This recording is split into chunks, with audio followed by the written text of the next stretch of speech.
Cheers, my friend. Cheers. A little dark night. This drunk ex-pastor. Mm-hmm. That's what we're going to call it at my restaurant. Nice. I have a question for you. Psychopathic.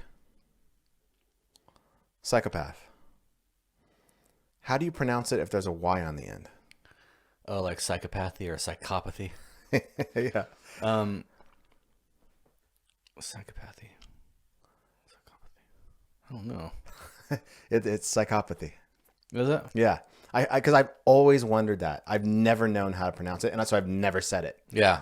Because I'm just like, psychopathy does not sound right. But I've heard some doctor talking about it on a podcast. But maybe it's a Britain America thing, like controversy versus controversy. Right. You know? Right. Yeah, I was trying to think of other words like that as well. Like homeopathic. Homeopathy. Homeopathy. Yeah, it's got to be homeopathy. That should be homeopathy. Okay, I have another question for you. Wait. Oh. I got something for you here. Okay.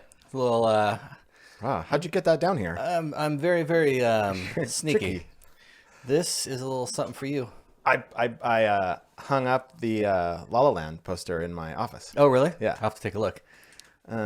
Why are you giving me something? I don't know. I just am. Because I love you. Oh. We're adorable. All right. Oh.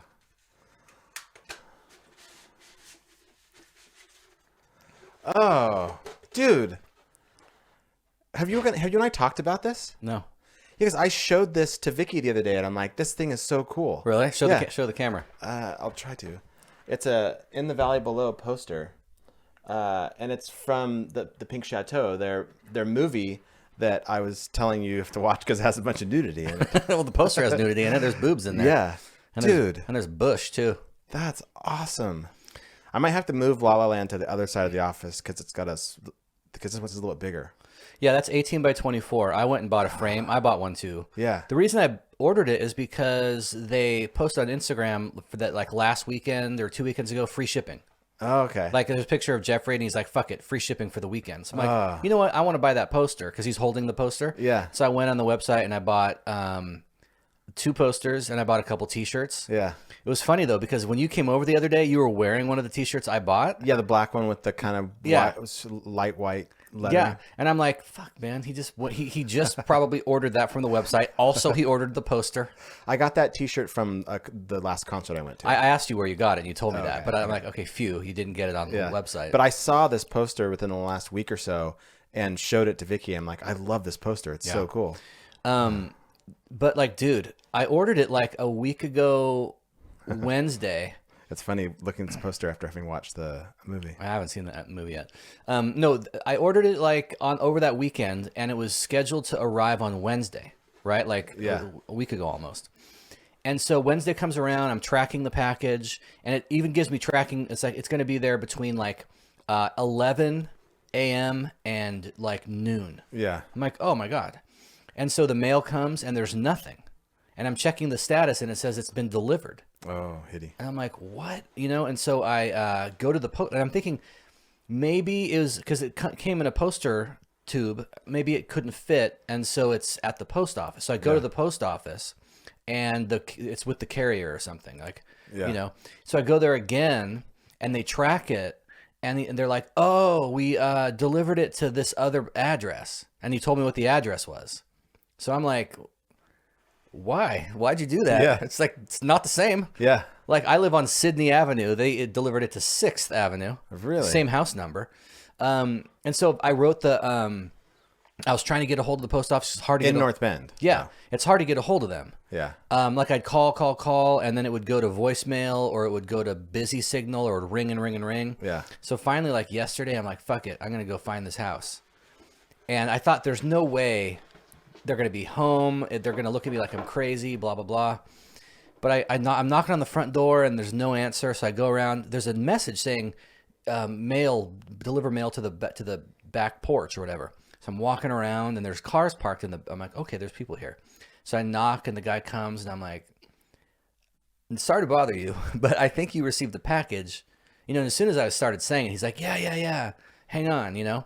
and he went out and got it for me. Oh, that's cool. Yeah, I was so stoked because I was worried about like going on the cruise and like because I ordered like $100 worth of stuff. Yeah. And it's like going on the cruise and not knowing where it is. I even wrote the In the Valley Below merch, people, and they wrote back and said, well, wait a couple days, probably it'll come or whatever. Yeah. But I'm stoked that it came. Dude, thanks. I'm super stoked on this. Yeah, it's awesome. I'm gonna get a frame. I was thinking I might put it up down here though, but I want people to see it too though. I think you and I are the ones who come in this room. Yeah. I might put it in my office. Yeah. Dude, it's so cool. Yeah, cool. Thanks. Glad you like it. I do. I like it a lot. I like you a lot too, Oh, Jason. thanks, buddy. What were you gonna ask me? You're gonna ask me another question? Yeah, I'll ask you after we do our shots and stuff. Okay, we'll do our shots. By the way, you're on vacation right now, I am. as of last night. Vacation's all I ever wanted, as the Go-Go's taught us in the 80s. And so you are going down to California tomorrow morning, 9 a.m. on Wednesday. Uh-huh. And then we'll be on the cruise together on Saturday. We have our DXP patrons event on Friday night in Long Beach. Yeah. And then we go to You Mexico. guys are staying at the hotel down there, and then we'll meet up and get on the cruise on Saturday. Yeah, I'm stoked. Yeah, pretty stoked. I'm gonna see I have these two nephews, these twin boys who are like a year old. Have you seen them? Just when they were brand new. Oh, okay. And I haven't seen. Now they're walking and stuff. Yeah. And I see them on Instagram all the time. They each have their own Instagram accounts. No, my brother and Kate like post videos of them and stuff. Yeah. And it's like I'm stoked to see them because They're pretty cute. Yeah, they're really cute. And it's like, oh, cool. I'm their uncle. I'm an uncle. That's cool. Yeah, never been an uncle before. Nice job. Yeah. I've been an uncle for like 25 years. Yeah. Seriously, well, No. I've been an uncle for like 35 years. Your family's a web of just God knows what. I think my nephew Justin has got to be 35, and he was my first nephew. Never heard of this guy. It's Missy's kid, his oldest kid. I never met her before. So, yeah, he's maybe 30. I'm not sure. Anyway, yeah, I'll let you do the honors. I'm Jason, And I'm Christian. and this is Drunk Ex-Pastors.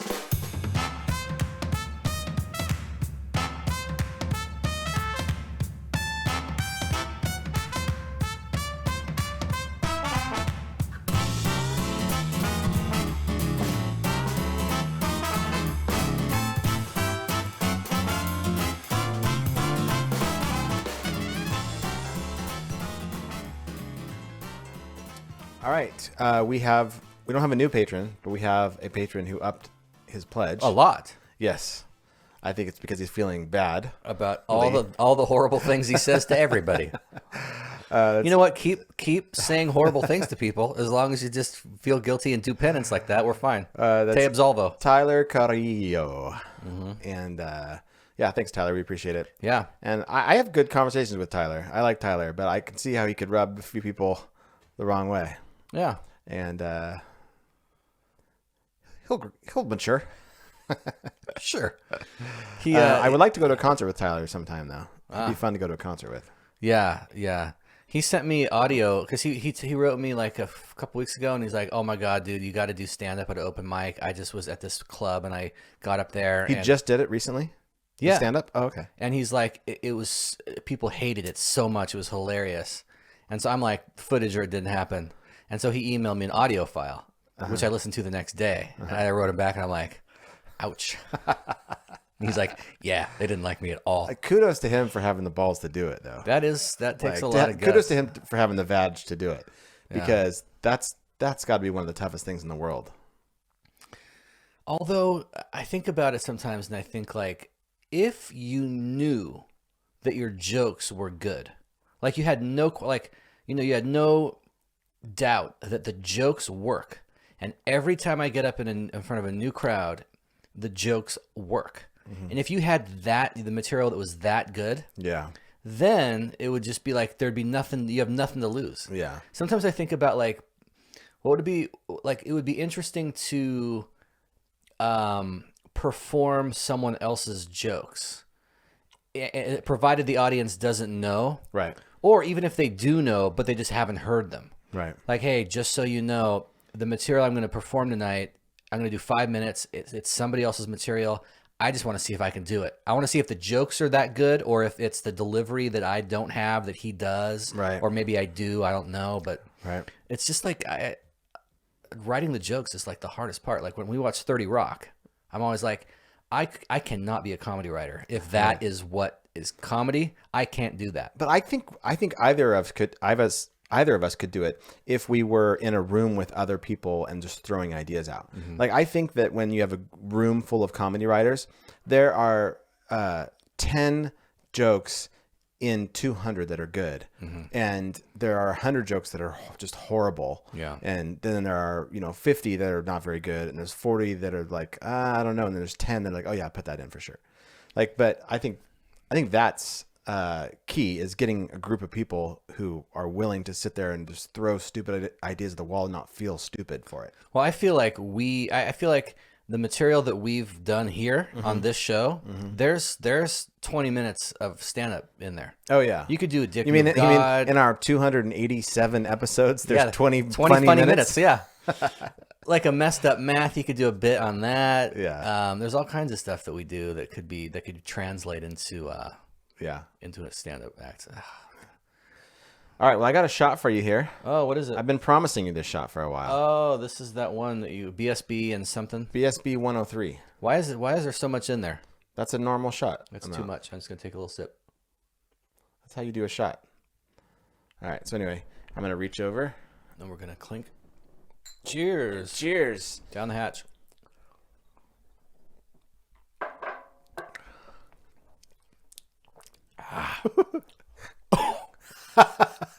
Oh, my throat's on fire. What is that? BSB 103. So it's brown sugar bourbon, but instead of being 70 proof, it's 103 proof. Yeah, it is. So it's 51 and It's a half. also 103 degrees. It's 51.5% alcohol. So remember we used to drink My eyes are watering now. Southern Comfort, 100 proof Southern Comfort. There was regular Southern Comfort, which I think is 80 or something. might be 60 proof, 60 or 70 proof. And then there was 100 proof Southern Comfort. I liked the 100 proof better. It had more of a kick. And I like this better because the regular BSB is a little wimpy. And it's really sweet. It tastes Yeah. like you're just drinking maple syrup or something. Yeah, this has a good balance of being sweet, but then having a nice kick. Yeah, it burns my throat. That's for sure. What sucks is that the BSB 103 is twice as much as regular BSB. So regular BSB is about $20. BSB 103 is $40 plus the taxes and stuff. Dude, change of subject. Yeah. Am I allowed to? Yeah. Janie and I watched The Biggest Little Farm. Yeah. Great movie, right? Oh, I was like practically crying at the end. Yeah. But I have so many You can mixed admit feelings. that you were crying. Go ahead. Oh, I cry all the time. I you should have seen me after Fried Green Tomatoes. I was like ugly crying. You had never seen it before? What? Fried green tomatoes? No, we watched it a couple years ago, and I'm just like, Isn't like Mary Stuart Masterson? Isn't she in it? like everybody's in it, dude. And Kathy Bates? Yeah. I don't remember who else. Well, I cried on an airplane watching Letters to Juliet. You were sitting next to me on the way to Barcelona? Yeah, I Or think Paris? I don't One of know. those two. I was just like, but I have so many mixed feelings about the movie. Okay, why? And I feel like they kind of resolved it at the ends and answered my questions. Okay.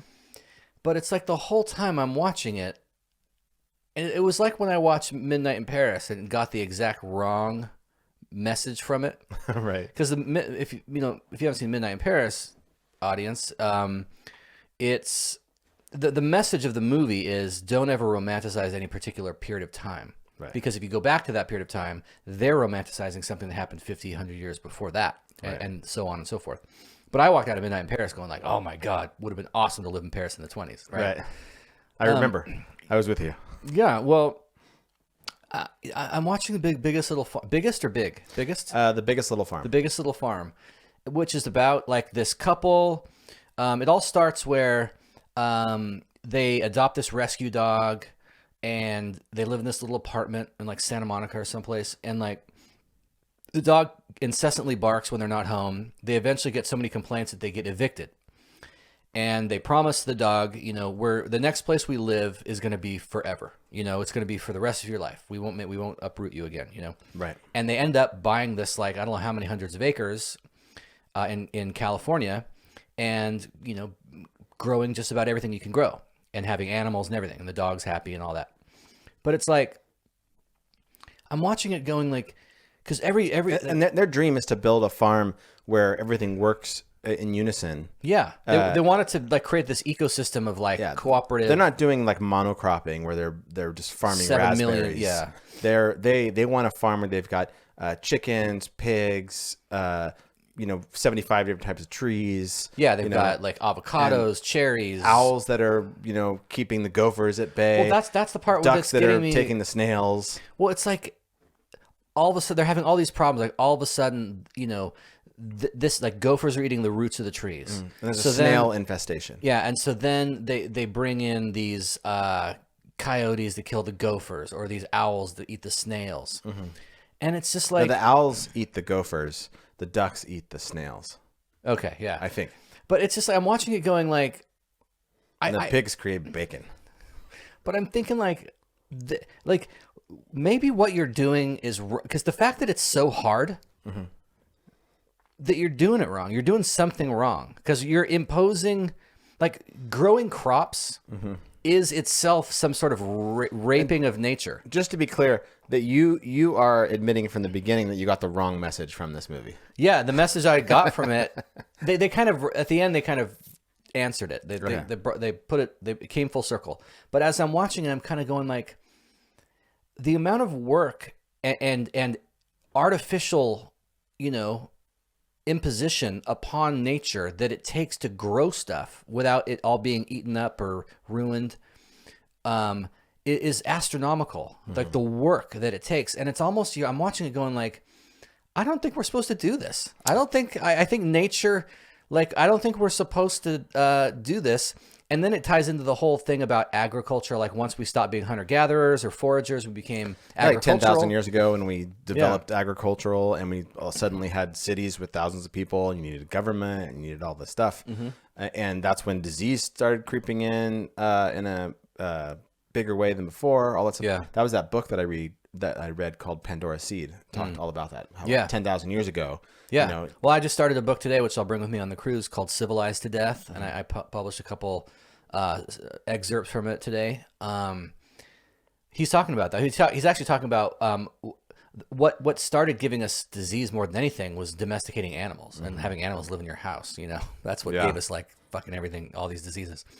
But they kind of say at the end, because the guy narrates it, the husband, and he kind of says like, we got this to the place where nature's able to do its thing with as little intervention on our part as possible. And there's a lot of messiness, but nature has a way of taking care of that messiness. So it was like, okay, that helps me. Because at first I'm watching it going like,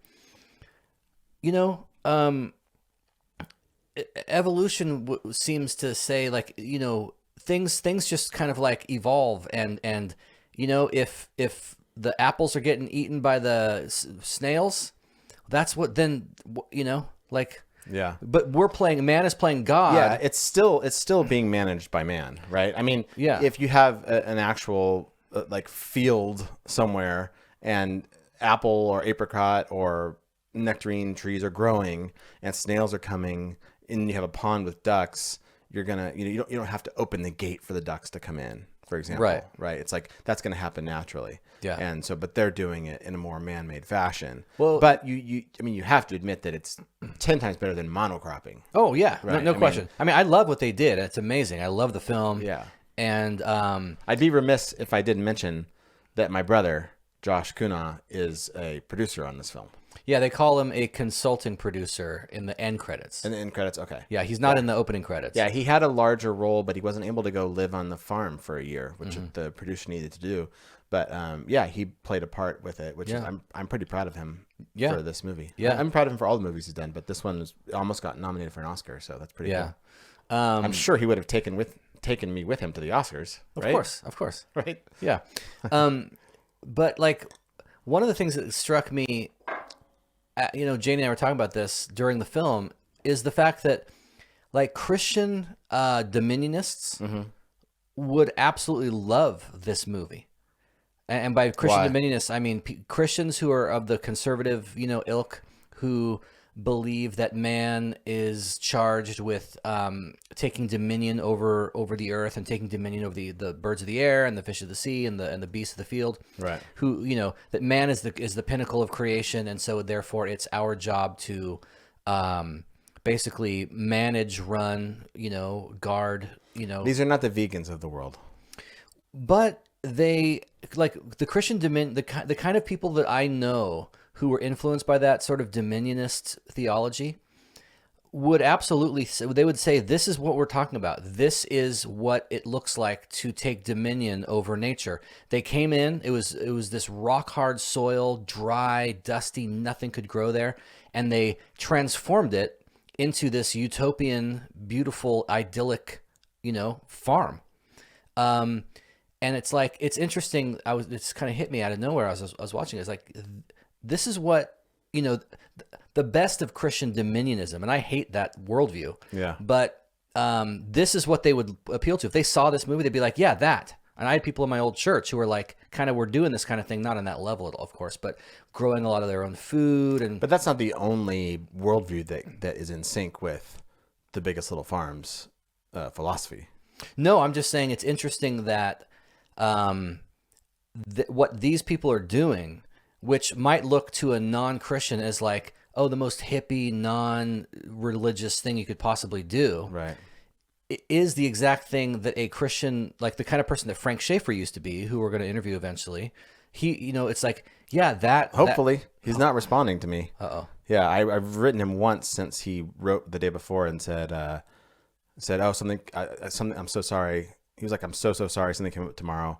I'm going to need to reschedule. Yeah. And I wrote him like a week later and said, hey, do we still want to do this? And he hasn't responded. Okay. So I don't know. You know who I wrote today? I'm thinking maybe he because the podcast that came out the day before or 2 days before we were supposed to interview him was Self-Love and Star Wars. It was all about masturbating and Star Wars.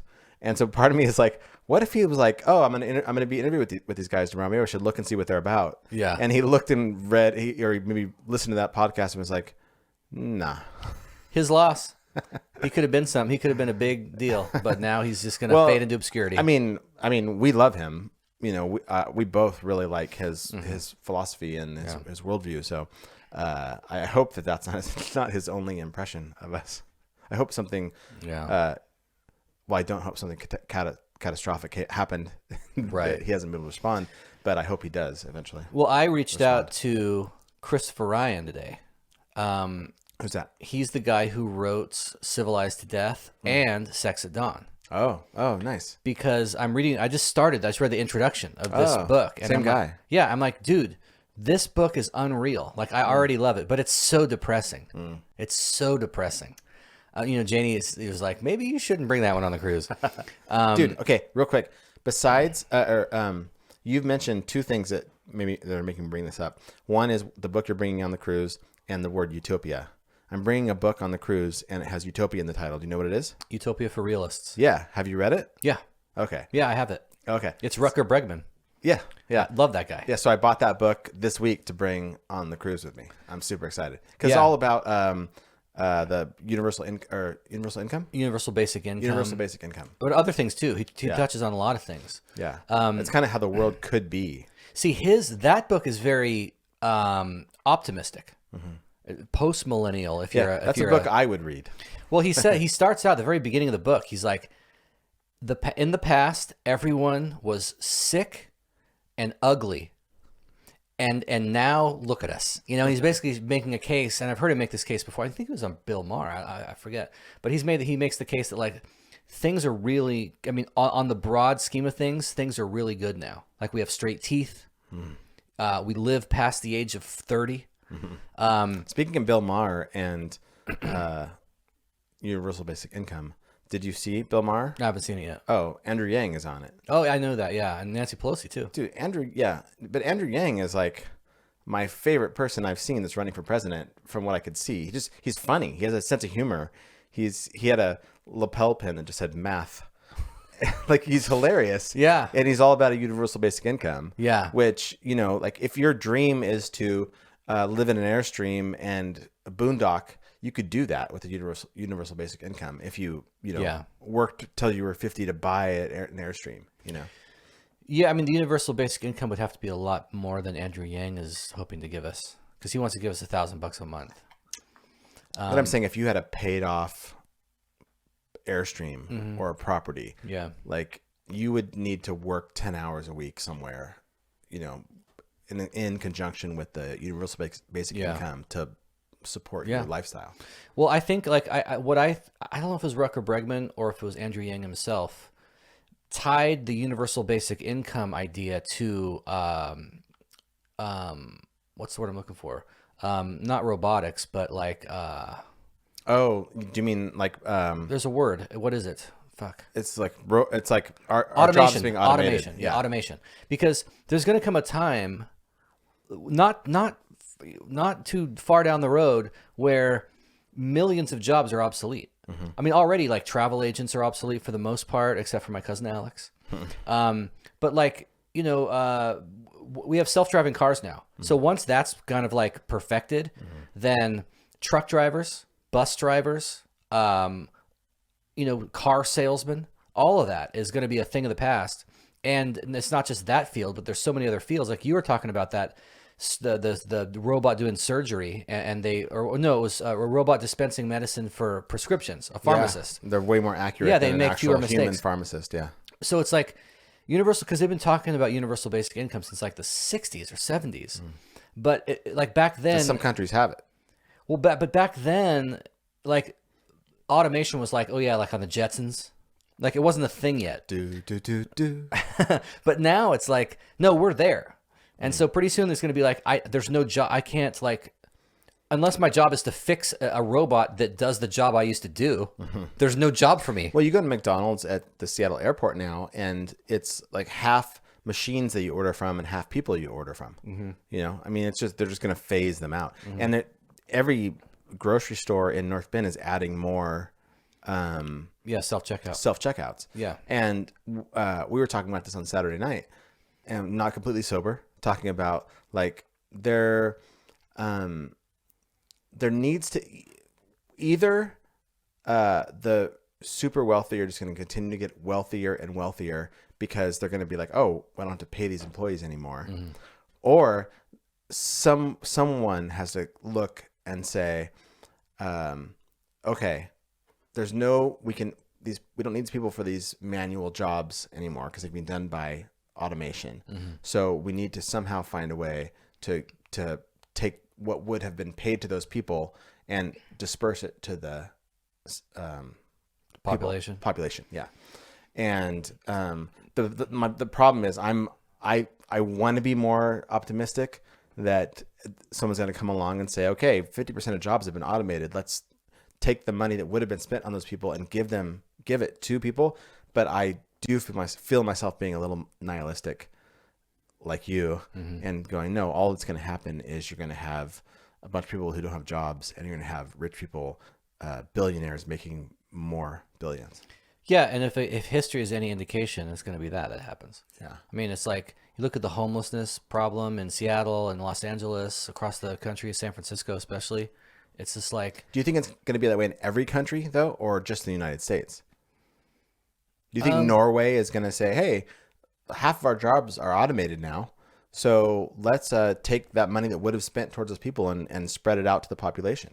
Well, I don't know, because this fascist wave, it has only recently come here, but it's been happening in Hungary and all over Italy.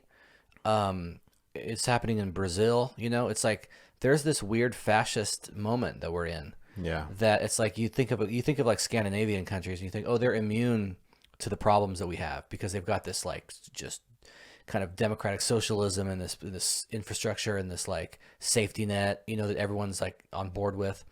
But it's like all it takes is like one Donald Trump, to like come along over there and like, sweep people up into his whatever. All it takes rhetoric. is 120 million idiots to vote some fucking asshole into office. Here's what I think is going to happen. Okay. I think that Joe Biden is going to win the nomination. Isn't Bernie killing him like across the board? I mean, from looking at Bernie's Instagram, unless he's cherry picking, every stat he shows, every graph he shows him beating Biden. Yeah, every graph showed Hillary beating Trump too. I think Biden's going to win the nomination. I think he's going to get destroyed. And I think like we're gonna, if that happens, we're gonna cross a line, a red line, when it comes to climate, that it's too late, because we have to do like extreme action now in order to, in 11 years, bring down the fossil fuel emissions to the point where we're not warming the earth by 3 degrees Celsius or whatever it is. And it's like, if Trump wins a second term, which I think he probably will, we will have crossed that red line. And at that point, there'll just be no hope. Like there'll be no, it's too late. It's like, I think that like hundreds of millions of people are going to be like dispossessed, because like the fucking every island is going to be Displaced. Yeah. Yeah. Yeah. I have no hope. Not Seriously. like demons are going to leave them. They're going to be dispossessed. Well, when I hear dispossessed, there's a Rich Mullins song where he's talking about the Native Americans, and he says, "I can see a people dispossessed, broken and brave." In the I forget how it goes, but They were all demon possessed. The Native Americans, right? But they possessed the land, and they were dispossessed of the land. Yeah. I was when I was in Bible college, we were watching Dances with Wolves. Oh. Me and the director of the Bible college, and the Dances with Wolves makes the Native Americans look like Human. Human. Almost human. They're almost human. It's crazy. Fairly level-headed. It's like they may even have souls if you think about it. I mean, they don't, but And I remember he said to me something, and in fairness to him, for people who are listening and know who he is, he would look back on what he said and absolutely hate it. because he's a liberal guy now. Yeah, he's liberal now. But he said something like, well, they were all like Satan worshiping, people who deserved to have the land taken away from them. Yeah. But that's the Calvary Chapel or right-wing conservative point of view from a Christian point of view. Yeah, it's especially. Dominion theology in a sense. And he would not like that anymore. Yeah. But that was but because he said that to me, that was my view for a long time. Was I mean, Dances with Wolves is liberal propaganda. Yeah, it's such a great movie. I always liked it, but it's his liberal propaganda though, as far as these people are concerned. Right. It almost humanizes these savages. Yeah. Like, imagine that. Yeah. Yeah. All right.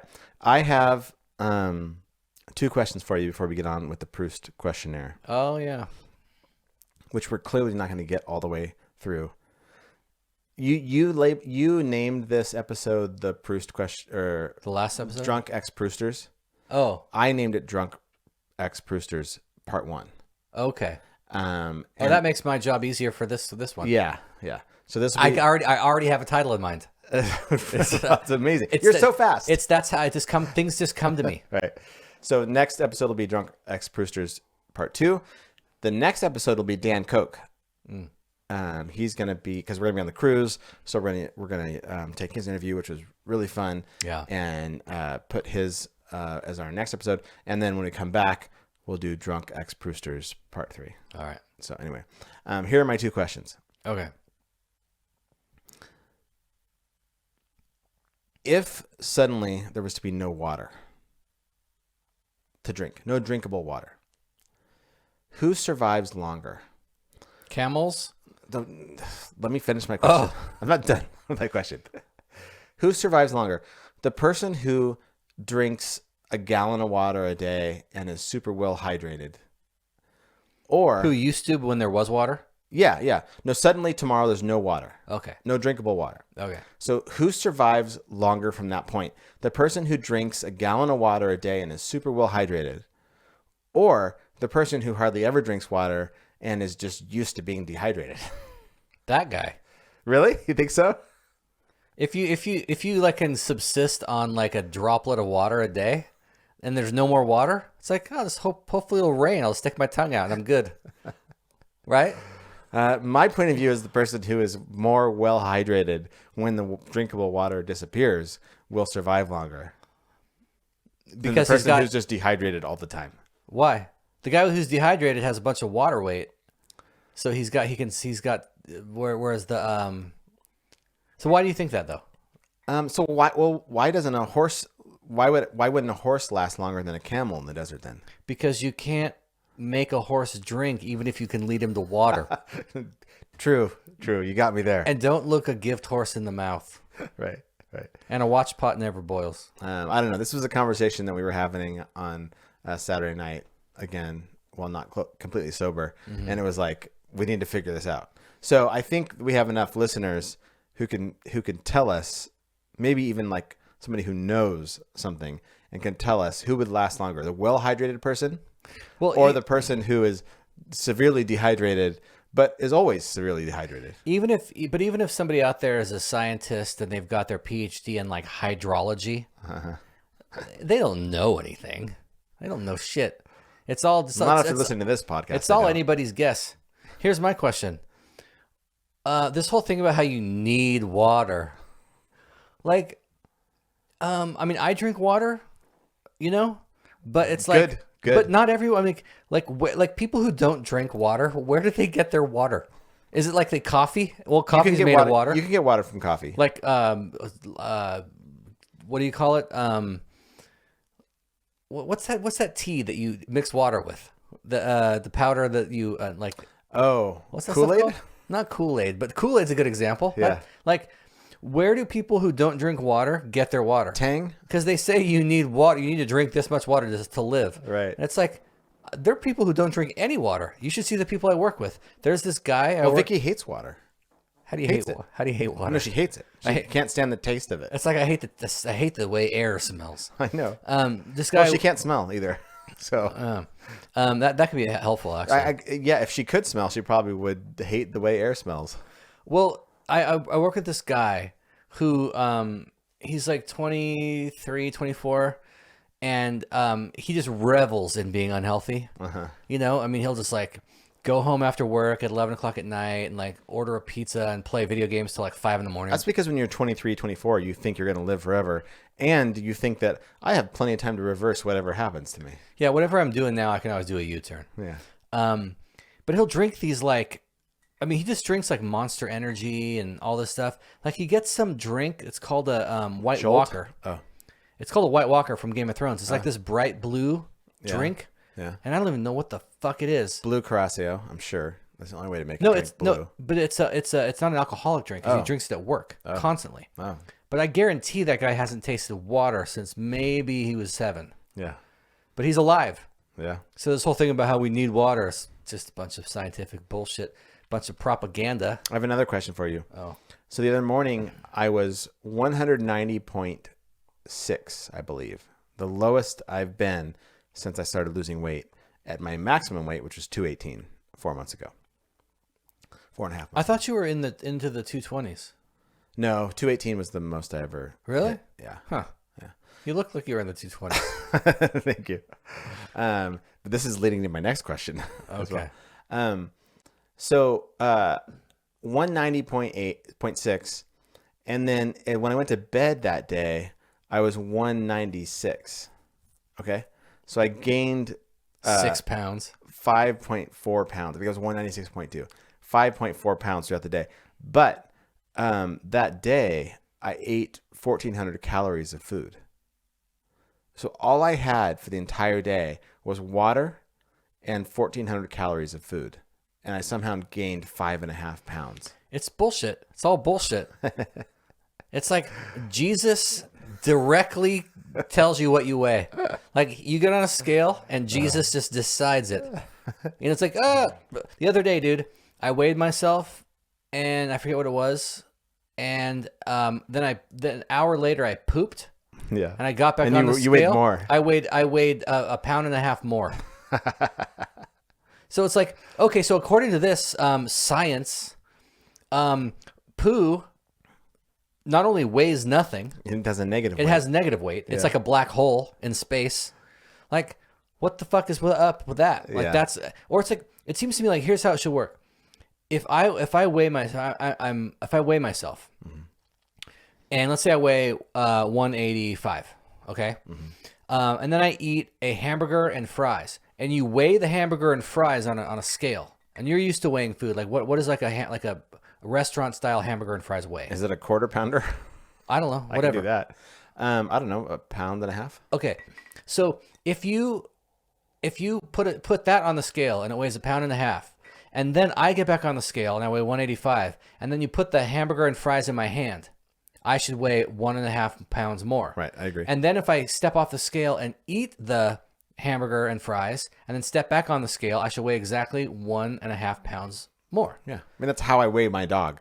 I stand on the scale without the dog, and I look at what my weight is, and then I hold the dog, and I look on the scale, and I'm like, okay, my dog weighs 15.9 pounds. Do you trust that, though? Because what I just said won't happen. Right. You can't just weigh something and then eat it and then weigh yourself and expect it to... Do you ever weigh yourself at night and then weigh yourself in the morning? I just weigh myself in the morning. Okay. If you weigh yourself at night, you will weigh 2 to 3 pounds less than you did at night in the morning. Yeah, I know. Yeah, that's why I weigh myself in the morning, because it's better. Well, yeah. I mean, I weigh myself at the same time every day. If I can't weigh myself at that time, I don't weigh myself. Mm-hmm. So 9 a.m. every day, I weigh myself without any clothes on at all. Yeah. To get my average, I guess. Mm-hmm. But yeah, we looked it up one time, and it's like you expel weight by breathing out while you sleep. Yeah. And so you lose weight, I guess. Sure, but it's like if I poop and then I weigh myself and I weigh more, like what the hell happened there? Yeah, that to me has to be a scale discrepancy. Like when you stood on the scale at a different place or something. But that's when I just go, I need a better scale. But see, I've weighed myself, like I've weighed myself on that scale and then weighed myself like an hour later on that scale, and it's to the 10th of a pound exact. And I've weighed myself on a different scale, and it's to the 10th. It's exact to the 10th of a pound. So it's like the scale is right. It's the science that's wrong. It's Jesus decides what we weigh. Well, I did that specific day. I did drink 5 pounds of water. If you go by ounces, the fluid ounces a pound approximately. I did drink 5 pounds of water, but I also peed 6 times that day. So I just don't know where that weight came from. It was maddening. Yeah. But that brings me to my last question before we get to the Proust Questionnaire. Okay. Is we've been kind of going back and forth with our weights because a long time ago you used to say that my legs weighed 15 pounds more than yours. And recently, as I have begun to lose weight, which is only in the last 4 months, because you've lost weight over the last year and a half, and you look very good. You have suddenly been like, well, it's not 15 pounds, it's 10 pounds. My legs are a lot more muscular now. Okay. So basically our legs are the same. Okay, all right. So here's what I want to say.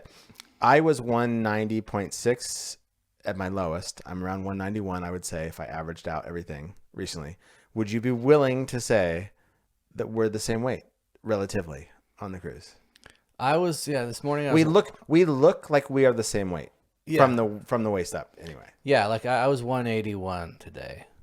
I'll give you okay, your legs have somehow gotten 5 pounds more muscular, or 2.5 more pounds muscular. Mine have lost 2.5 pounds of muscle or fat, and so now we're just 10 pounds difference. My legs overall are 10 pounds more than yours. I feel like I'm still half a pound thinner than you. I don't know how I can justify that. It just feels true. It's like Bill Maher's bit. I don't know why I know it, but I just know it's true. But it's true, yeah. Either way, well done. You're looking great. I'm pretty happy that we're like, I was telling you earlier before we started the podcast that I have all these clothes I bought a few years ago when I was thinner, and I can suddenly wear them again. So I'm excited for the cruise to bring, because they're mostly dress shirts and stuff. Yeah. And so I'm excited to when I'm overweight at all, I abhor dressing up. Me too. It's the worst thing in the world. I just want to wear shorts, an extra large t-shirt, and flip-flops. But now I'm like, oh, it's like 5, 6 o'clock. Because we do this on the cruise every day. 5, 6 o'clock, go to the room, shower, get dressed up for dinner. Now I'm like, bring it on. I'm ready to get dressed up for dinner. Yeah. I was telling you earlier, like I've got this shirt, this old vintage shirt I bought at a Goodwill or something, or a thrift store. It's like from the 70s. It's like this, it's got this big collar, and it's got all these pictures of Southern, it's white with brown stitching. Yeah, it's something that like only you could wear.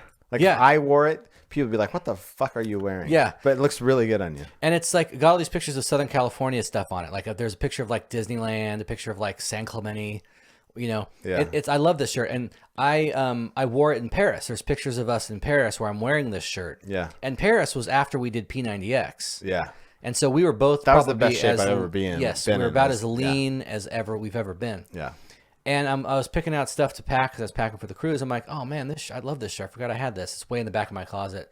I'm like, I'm sure it still fits, right? And I put it on, and it fits perfectly fine. I'm like, nice. I'm stoked. Like I can. It's like I can wear stuff I was wearing 10 years ago. Yeah. Without any problems. Yeah. I'm starting to kind of, because now I share a closet, so I am, I need to like get rid of consolidate. So I am, if I get something new, I'm getting rid of like 2 things. Oh yeah. So I'm taking stuff that is too big for me. Mm-hmm. Hopefully it will give me the impetus to not get back to that size because I have to buy new clothes. But there's also, here's another issue when it comes to men's fashion, while we're on this topic, is that certain, like there has to be a consistency of either bagginess or tightness from what you're wearing on your bottoms. You can't wear baggy jeans and a tight shirt. Or, well, I was thinking more vice versa, because it's like, I have flannels that, like, I've got this Volcom flannel that I love, but I only can wear it with shorts in the summertime. Okay. It doesn't look good I can't wear it with pants in the winter. Yeah. But if like boot cut, baggy, low rise boot cut jeans were still in style, then this flannel would totally work. Yeah. But it's like, no, jeans now are more thin and tapered and skinny. Right. And so it's like a lot of my clothes, like my shirts and stuff, like they work with either shorts or they work with baggy jeans, but they don't work with more slim jeans. Are you going to move to the shorts that are now in fashion, which are like the nutters, like 5 inches above the knee and thinner? I don't know if I can bring myself to do that. I don't think I can either. But that's one of those things where you're getting to where, like, in the 70s, when you're 70 years old and you see a guy wearing something that looks so out of fashion, and where he just went, like, he got to be 47. Yeah. And he was like, what? Yeah, I can't do that. So I'm just going to stick with what I know. Right. Which is like shorts that are just right at the knee or below the knee and aren't cargo shorts. And just like, doesn't, now for the rest of my life, 80, I don't care. That's what I'm wearing. Oh, you almost told. Yeah, but so like as styles change with pants and shorts, it means that like it's a totally different like cut you have to wear up above. Are you bringing any capris, man-pries? Oh, I wish. Are you bringing any jeans that you will fold up at the bottom and wear shoes without socks?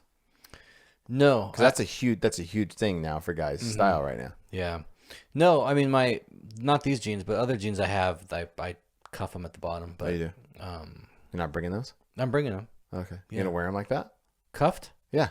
Yeah. I've worn them. Are you going to wear shoes without socks? No, I'm just going to wear like boots with socks.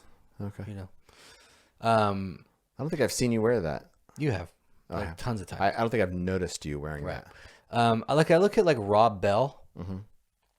And it's like, I rented that, or I bought that Rob Bell Heretic. You're like, not only do I write better than him, but I look better than him in these clothes.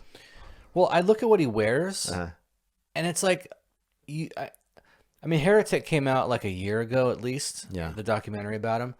But he's very current with the style. Yeah.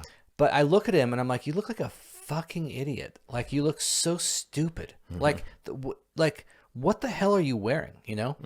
But it's like, yes, I've seen people since him wear that kind of clothing. Yeah. But it's like, yeah, you just look like a complete and utter moron, you know? Maybe you're just too old to pull it off. Right. Because I don't know what he is, 50? But it's like, dude, like, I don't know, man. It's not working. Yeah. But, I mean, who knows? He's hugely successful. Maybe I'm just jealous. I got some new stuff I'm going to try on this cruise. Oh, look at you. Yeah. So we'll see. I remember one time, I'm inspired by being thinner and having Stitch Fix now and everything. So I have some new stuff I'm going to try. Go ahead and laugh at me. You and I were going to a movie in Issaquah at that theater that used to be over by like Barnes and Noble. It's still there. It's the Cinnabar. I heard it's closing down. No. That's what I heard. Anyways, you it was back when you were driving that Mustang. Yeah. That silver Mustang you had? 2005 or 2006 Mustang. Yeah. GT. And you were like, "Do you like this car?" And I'm like, "No." Yeah. And you're like, "Why not?" And I go, "Because I just don't like cars that are conspicuous." And you're like, "What are you talking about?" I'm like, "This car is kind of like a look at me car. Like, look, I'm driving this." Right. And I hate that. But I was wearing, and I still love this jacket, and I still wear it. This Urban Outfitters like a 3/4 length, like kind of top coat style jacket that's like plaid with all these different colors. Yeah. I love it. Yeah. And I'm sitting here going like, "Oh, this car is like like look at me, it's conspicuous." And you're like, "Look at your fucking jacket right now." And I'm like, "Oh yeah, I guess you have a point." We just like different things things. being conspicuous. Uh-huh. Yeah. All right, dude. Well, we haven't gotten into the Proust questionnaire, but it is time for a break. I'm not done with my drink yet. Wait. Sorry. You got it? Oh, no, I'm done. All right. Let's take a break. All right.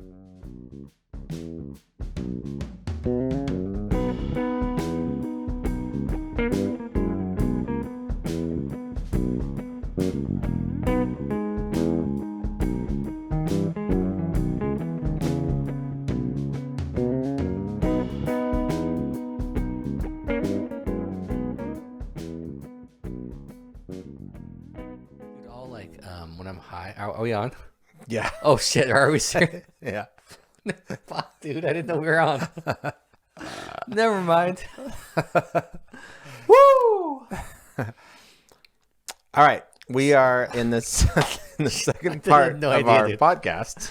Oh yeah. See the big red record button on the 65-inch television over there? No. Where? Right where the mouse is. Oh yeah. See that? Look at that. Yeah. But See I'm how it looking at says you. it's That's recording? over like 90 degrees over there. You wanted it to be on the TV. I made it so that it's on the television. Our big television over there shows our faces. It shows what we're looking at. Okay, well I won't talk about the thing I was gonna say. Your small dick size. No, Is that what we're going to talk about? How hard it is to have a 3-inch dick? I was gonna talk about. But you're like a tuna can, though, dude.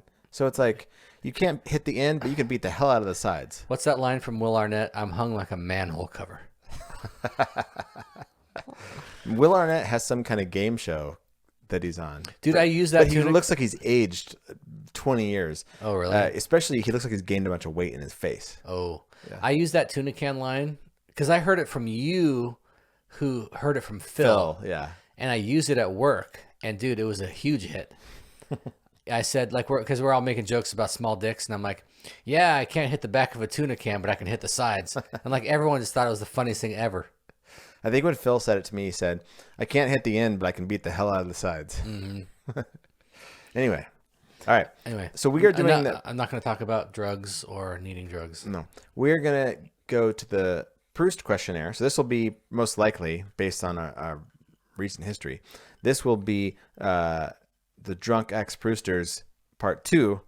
And then when we get back, we'll do Part 3. Okay. Because I don't think we're going to make it through 26 There's questions. 35. There's 35, and we got 9 done. Yeah, we're not going to make it through 26 questions right now. No, but we could maybe get to like 20, 18. 22, 23? Sure. Okay. Let's try. Because I want to get to my Bieber, which is a kind of a long Bieber. Okay. I've been holding it for weeks now.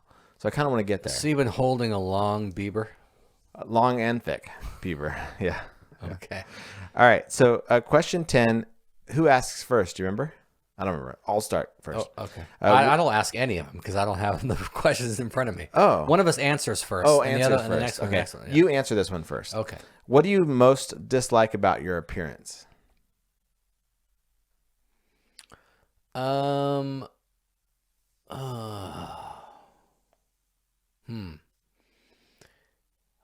Like, I mean, Do you want me to answer? Just kidding. I don't have any. We should ask this about each other. Yeah. Like, what do you most dislike about Christian's Yeah, appearance? we should do the Proust questionnaire. I don't like the but way we answer for each other. Yeah, Yeah, like I that. just don't like the basically resting look you have on your face. I mean, it's like obviously if I had, sometimes I think about like if a genie were to say to you, you can change 3 things about your appearance. inevitably one of them would be, I would love to be able to grow a thick, full head of hair. Yeah. Which I can't do. Right. But it's like you can grow a hell of a lot more hair than I can. True. And we both have good enough shaped heads to where it's like, oh, a shaved head looks good on them. Right. Where there are people I know where it's like, oh God, if you go bald, it's the end of the world because you look like a fucking ET. Right. Like your head is like. Well, my son Jonah, I don't know what his hair looks like now if he was to be bald, but when he was younger, we were like, don't ever let him shave his head. Oh no, never. Yeah, he was like Stewie from Family Guy. He looks great now, so maybe his head came into its own or whatever. But when he was born, his head was like wider than it was like tall. Right. Probably like my love handles, like my back, not on the sides. But you can fix that. That's the thing. Pick something you can't fix. But can I though? You can. Yeah, you can. Because we did it 10 years ago. But I still was not satisfied when I was. I looked at pictures recently from 10 years ago, 2010. Of yourself? I was satisfied. Yeah, I had the V. I was like, I got it done. Well, I have the V now. The V is not a problem. It's like not the sides, but the back sides. I think we could do it though, and it's possible. The more that I've been losing weight, the more I am motivated to do it. So I have been kind of recently going, you know what? If I come back from the cruise and I continue with this weight loss, because I've lost 27 pounds. I'm hitting a place where I'm not going to lose much more unless I gain some muscle, which helps me get rid of it. And the muscle like compensates for the, love handles and stuff. So I'm kind of getting to a point now where if in 2 months, if I still feel the same way that I want to lose some more, I might actually hit up my son, Zeke, who's in excellent shape, and go to the gym with him and work on getting rid of the love handles. Yeah. I don't know. But that we can fix. You could fix it. It would take a shit ton of work, but you could do it. Yeah, like you couldn't make yourself taller. Right. Maybe I'd like to be taller. Yeah. I wouldn't mind being taller. But that's not a good answer either. Yeah. What do you most dislike about your appearance? About the way you look right now? What do you most dislike about it? There's a lot of things I dislike. Just pick the best one. I've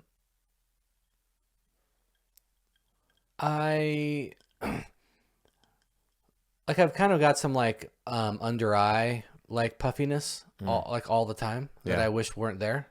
I've never noticed it, just so you know. Oh. Because that wasn't a good answer. Tell me more that you don't like about your appearance. My third nipple. I wish it were not where it is. Okay, Chandler.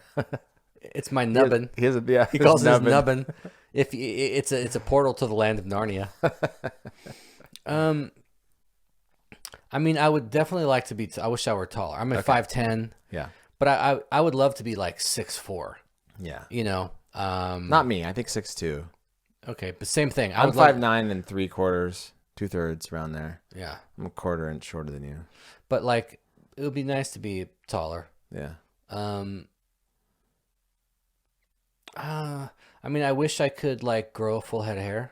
Yeah. I wish I had more options. Like, there aren't that many options for me. When you're bald, basically. Yeah. Because you could go with like, carefully disheveled, or you could be super neat, or you could have long or short or buzzed or whatever. You could have a bowl cut. But when you have no hair, you lose 20 options for your look. Yeah, and I have hair, but it's not like a full head of hair. So it's like male pattern baldness. Yeah. So I shave my head to like just, right, remove the issue completely. But I can't. You should grow it out someday and have like a ponytail. Well, I think about my kids desperately want me to go on Survivor. Yeah, and it's like I think about that all the time. I'm not sure what I would look like after 39 days because I'm assuming I'd make it to the end of 39 days of no shaving. Especially if it was the loved ones. If it was me and you on the loved ones of Survivor, where we get to work together, we'd for sure make it to the end. Oh yeah. Yeah. Oh yeah. Yeah. Well, mine is worse because mine is patchy because I have alopecia totalis or universalis. So I have patchy spots. So if I couldn't shave, and I've thought the same thing, it's like one of the main reasons I wouldn't go on Survivor is that you'd have like a quarter, like a quarter shaped spot on your head that's like 3 inches long of hair. Yeah, it would be horrendous. It would be awful. The producers would have to go, we're going to give you a razor because people don't like looking at you. Well, I'm convinced that they do that because sometimes you'll see the women. I mean, all of the women's bikini lines are shaved, and often their armpit hair is shaved. Yeah. And there was one male contestant one time on some season where I swear to God, his head was bald and shaved bald the whole way through, even though his facial hair grew. Right. So it's like, I think they make concessions. What was the guy's name? The main villain guy ever? Russell? Russell. He was always shaved, wasn't he? No. Oh, he wasn't? He would wear his buff on his head as like a bandana. I would to probably cover do up, that. Yeah, I would to do cover that. up his, you know. Okay. What's yours? What do you think mine would be? Probably the hair. No. Oh, no. okay. I feel like I look okay bald. I'm fine with it. Yeah. I have That's the worst question to ask somebody. I know. What I know. do you think my What do worst you think flaw I is? should think is bad looking about me? No, and I almost answered eyebrows, not having eyebrows, because eyebrows add a lot of character to a face. Like, I never know if you're surprised or mad or sad because your eyebrows aren't like up. Like, I put on my surprise eyebrows, Yeah. eyebrows, or my like concerned eyebrows. Yeah. But I feel like I can still make expressions with my eyebrows, enough. It has to be that my eyelids aren't even. oh, That I have this eyelid, and I'm loath to bring it up, especially now that we're on YouTube, because people will notice it more, and it gets worse the more I drink, or the more weed I smoke. But my right eyelid just does not keep pace with the left eyelid. yeah. Does my brother make fun of you He about calls having it a lazy eye. Yeah, it's which not a is lazy not. eye. Yeah. Because lazy eye would be that my pupils are like, this one is like this, and this one's like Yeah. slowly getting there. Right. No, it's just this. I think this eyelid is actually just bigger than this eyelid. And what supposedly makes people good looking is when they're symmetrical. Right. So my eyes feel very asymmetrical. So that would have to be for me the thing I most dislike about my appearance. If I could change it, and I'll find myself, and you know how some people can like raise one eyebrow. Like this? You just did it.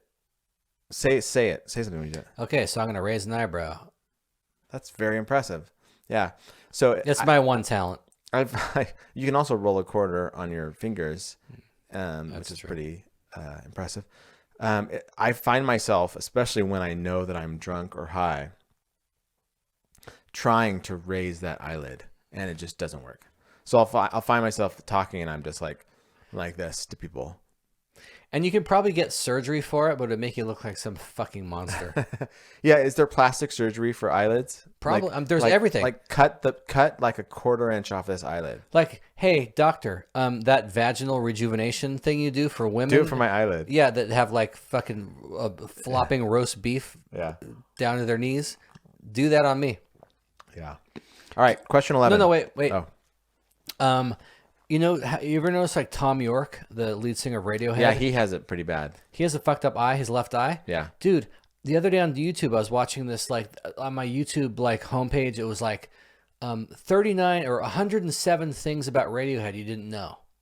And it's a 12-minute video. I'm like, click. Yeah, nice. I got 12 minutes to watch learn that. 107 things. I got sucked into YouTube today. Are you proud of me? Yeah. For like 20 minutes. Was it kid fights? No, it was Was it like snuff it films? was Joe Rogan Oh. interviewing Robert Downey Jr. about whether or not Pull he could off do Tropic Thunder yeah. today. Oh, And I've then seen that. and then it was Jamie Foxx talking, and the next one was Jamie Foxx talking about Robert Downey Jr. pulling off blackface. Okay, so what's the TLDR on Robert Downey Jr.? The TLDR was that they were was that his intentions were good, and that he was making fun of the very thing he was portraying.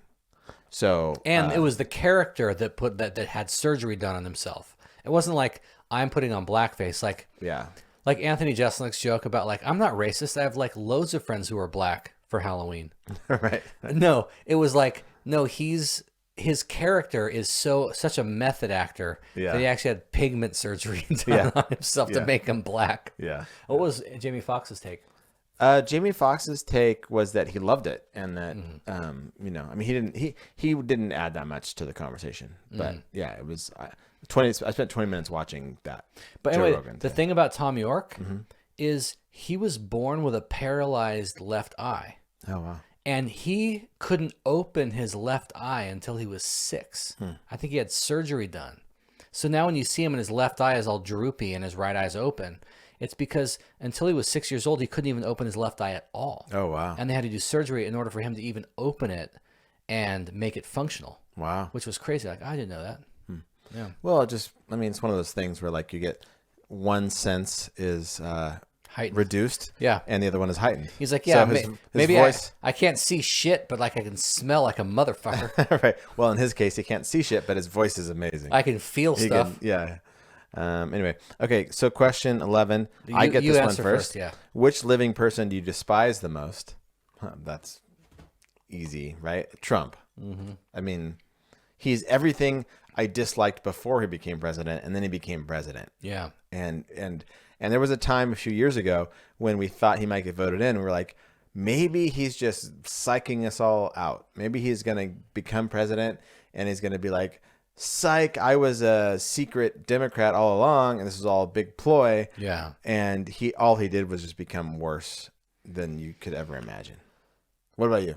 Yeah. I mean, he is probably the one I despise the most. I think he's Mitch McConnell is a close second, though. And Yeah. Lindsey Graham. These people who have anybody who has traded their principles for political gain. But those guys, I think all three of them are compromised. Mm-hmm. I don't think they've just necessarily, because when Trump was a candidate for the Republican nomination back during the primaries in 2015 and 16, Yeah. Lindsey Graham had horrible things to say about Donald Trump. He's Yeah, a joke. He's a loser. He He said that choosing between Ted Cruz and Trump was like being shot in the head or being poisoned. Yeah. There's two options. And now he defends Trump to his dying breath. But I think they're compromised. Yeah. I mean, like Compromise in what way? Like Trump has dirt on them, and if they don't defend him, he's going to let the dirt out? Well, Mitch McConnell, they lifted the sanctions on Oleg Deripaska, a Russian oligarch, and then Oleg Deripaska put a aluminum plant in Kentucky where Mitch McConnell is a senator. And so it's like things like that where it's like, oh yeah, I can't just say what I want to say about Donald Trump because I'm knee deep in shit on my own self, you know. Yeah. All those guys, like I think a lot of them are compromised in that way, where it's like, well, you know, the Jeffrey Epstein thing, you know, it's like, yeah, the person who was in charge of like getting those women, you know, her name is Ghislaine Women mean girls, young girls. Yeah. Ghislaine Maxwell, Ghislaine Maxwell. Maxwell. It's like, yeah, they've got compromise on everybody. Like if you, that's why all of a sudden everyone's scared to death of saying anything negative about Trump or Epstein or anything. It's like, yeah, because there's footage of me out there. Like with Trump, it's like everyone knows every hotel, every Ritz-Carlton, Marriott in Moscow and elsewhere in Russia is bugged and cammed up. So it's like, oh yeah, I had sex with prostitutes there. There's footage of me. So it's like So do you think behind the scenes that Trump is making deals saying, like, look, I have to publicly denounce you for this, but I will not go here because I know you have footage of me of, you know, well, I mean, having prostitutes. Has Trump ever said anything negative about Putin? No. But he's enforced sanctions on them.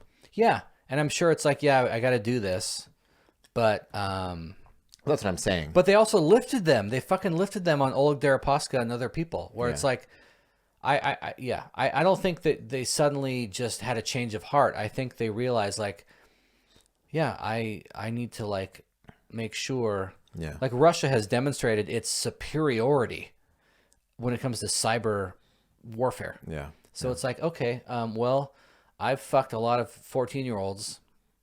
And there are people who you can't do that in a vacuum. People know about it. People procured them for me or videotaped me, so I have to toe the line. I just finished listening to the Mysterious Mr. Epstein, the podcast. It's 7 episodes. It was put out by I think there's a pretty well-known podcast series called Wondery, or it's like a network or something.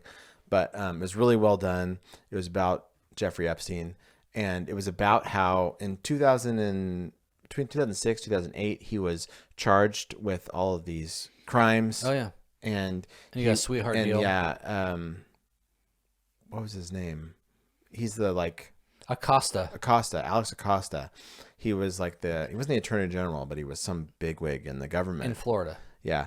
And basically there was like 53 different counts against him, or 53 pages of counts against Jeffrey Epstein for sex trafficking and pedophilia, prostitution with minors, all this stuff. And he was let off in such a way that he had to spend 13 months in a prison. But he only had to go there like at night. He only had to go at night. Yeah. And it was a resort. Yeah, it was ridiculous. Yeah. So in the last episode of this series, they were talking about how there's two options here. One option is that he worked for the CIA, and which is Epstein. Yeah, Epstein worked for the CIA. That because he had access to all these rich and powerful people, that he worked for the CIA, informing on them.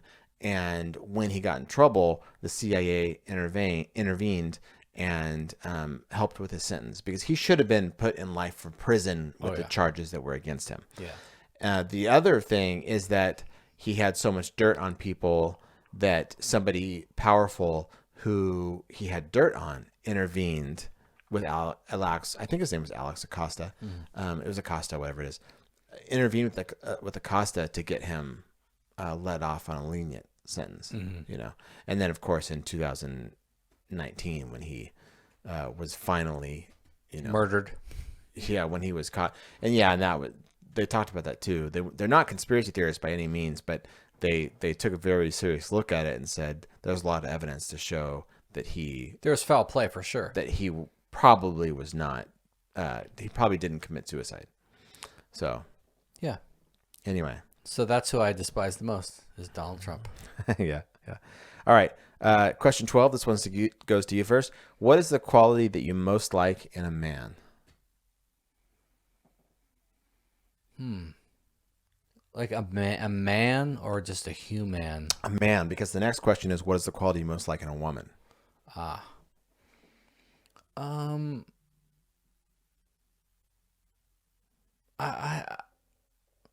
don't know that I would draw a distinction.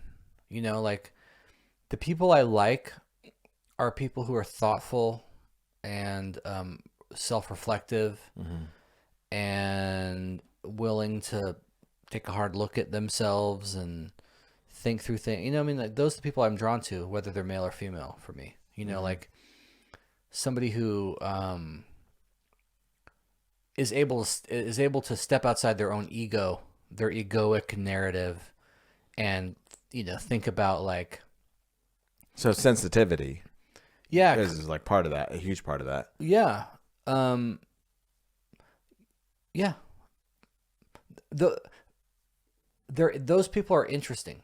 Maybe interesting is the qualification or the quality I'm talking about. Like, somebody who thinks on a deep level about things and thinks about and recognizes their own. So depth. Yeah. Nuance, that kind of stuff. Yeah. I think so for me to answer the question, I've been listening to Armchair Expert a lot lately, Dax Shepard. And I think what I like about him, beyond just how honest he is, because he was talking about this reality show that he and Kristen Bell that they watch. His wife. Called something about Are You the One, or To Know You the One. It's some MTV reality show. Yeah. And he was saying, is it 11 and pregnant? No. It was whatever. I was making a joke. Yeah, I don't know what the name is, but fuck, I'll knock my mic over.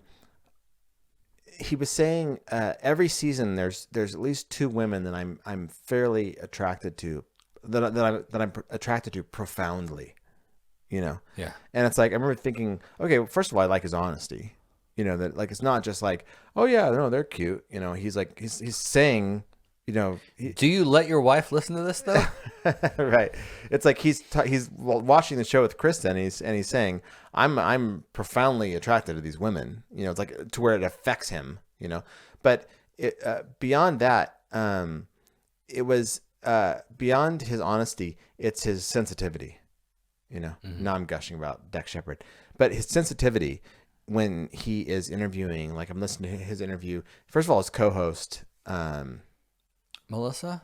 No, I just forgot her name. I've known her name the entire time. The Indian Monica. Monica, and I think she's one of his oldest friends, and they used to date. Okay. And then he's interviewing January Jones, and so he's a bit out of his depth talking to the two of them, but he just defaults to sensitivity. And he's like this car guy, and he was on Punk'd, and he's all this stuff. He's big into like race, like motorcycles. Yeah. He did all his own stunts in Chips. Did he? Yeah, because he's like a big motorcycle guy. Oh, that's funny.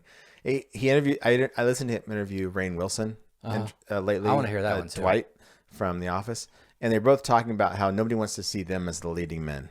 But how their movie career is like. They failed in that arena, but they did very well in television.